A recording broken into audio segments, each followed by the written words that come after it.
جاء بعض إخوتنا وأرادوا أن كرروا بين الناس الله في السماء بذاته. أعوذ بالله، من أين جئتم بذلك؟ قوله تعالى أمنتم من في السماء يخسف بكم الأرض.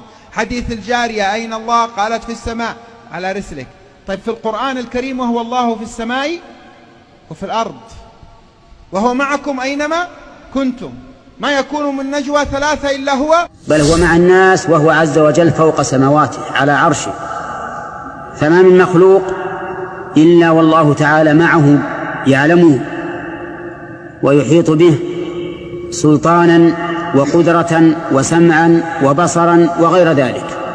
وفي قوله تعالى ما يكون من نجوى ثلاثة إلا هو رابعهم ولا خمسة إلا هو سادسهم ولا أدنى من ذلك ولا أكثر إلا هو معهم أينما كان. ولا مانع من ذلك، فإن الشيء يكون فوق وهو معك.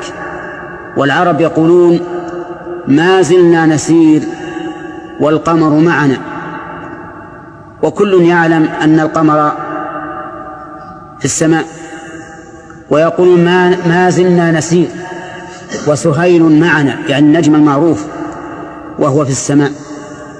فما بالك بالخالق عز وجل، هو فوق كل شيء، استوى على عرشه، ومع ذلك محيط بكل شيء مع كل أحد. مهما انفردت فإن الله تعالى محيط بك علما وقدرة وسلطانا وسمعا وبصرا وغير ذلك.